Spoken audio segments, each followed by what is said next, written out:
Moonfall is a sci-fi disaster film that came out last year and bombed horrifically at the box office. It is directed by Roland Emmerich, and it was on Amazon Prime for a while, but I didn't check it out. This movie is about Brian Harper, an astronaut working with Joe Fowler on a space station when they're hit by debris or something, and it causes the death of their colleague, which haunts him. The movie already starts off weird. I watched this movie because I'm hoping it would be a cinematic atrocity, in which it sort of is, a weak one, but we're going to go into this as a cinematic atrocity and not a regular film review. Brian and Joe have a fractured relationship because she doesn't back him. They say it was, he says it was a solar flare that caused it, and they said human error, so he gets kicked out. And then 10 years later, he's divorced, and she's with a new man, his wife. And it's just so awkward. The movie starts so awkward. It starts with this cheesy song. They start talking about it because they're listening to it. They introduce the other character. I don't even know his name, but he gets killed literally within like a minute of his own screen time. So you don't really feel anything for him. They just keep saying, "Oh, my friend died," and it just has this false sort of. You can already tell that the movie's like giving it not like 2%, and so we time skip 10 years later. Brian's son is a delinquent who goes to jail because he stole a car for joyriding. However, the moon is falling into the earth. It's going to mess up the planet. And a conspiracy theorist named Casey Houseman basically finds it out because he logs into a scientist's computer or something. So he's trying to warn people, and Brian gets involved. There's the NASA guy. The NASA director is like this weird smug guy, and he keeps giving people smug looks and basically saying like, I don't want to deal with this. And he basically just like, he pieces it out of this movie, probably because he found out it was a bad movie. So Joe becomes the leader of NASA because, you know, he just walked away and handed her his badge, and he's just like, I'm not dealing with like the moon falling. And then there's weird time skips because we cut to like people robbing stuff. I watched a review of this movie by Possessed by Horror, Sarah, and she's right. She says this movie feels like it wasn't written by humans. It was written by AI. And I have to agree because the movie is just so overblown. None of the science is even remotely possible. I'm pretty sure if the moon actually like did change orbit a little bit, it would just like flood half the planet because of the way the tides work. So the moon basically just is like curling around the orbit and is about to like collide with the planet basically, and they don't know what to do. And in the future, they don't have spaceships. I don't know what happened to them all, but 10 years later, no space programs. They have to like jerry-rig an old one from a museum. And Brian's like, you need me for some reason. I haven't been an astronaut for 10 years, but you need me.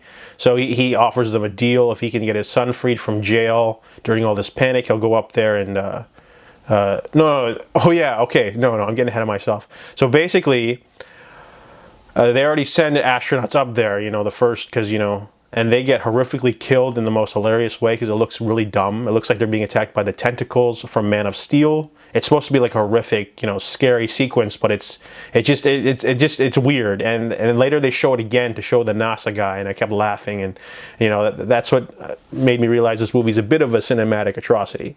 So, anyways, after they die, they need a new astronaut, and they find out like the moon has like a AI swarm nanobots inside of it, or for some reason, so they have to go in and like they find out that it only targets technology with humans in it for some reason. So they go up there and they're gonna put they have a EMP bomb they're going to set off to kill the AI or kill the ship in the moon or something. I don't know. This movie is just so over the top. And I noticed something else that's really creepy. Roland Emmerich is a fan of estranged sons. Like there's an estranged son relationship in The Day After Tomorrow.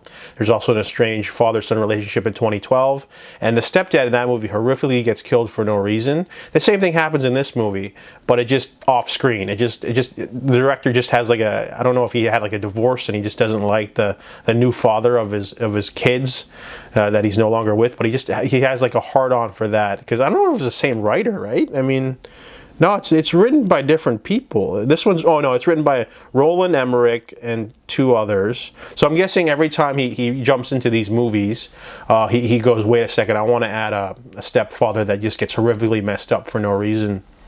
And then there's like this really crazy over-the-top car chase. That was just like laughable. That makes Fast and Furious look realistic.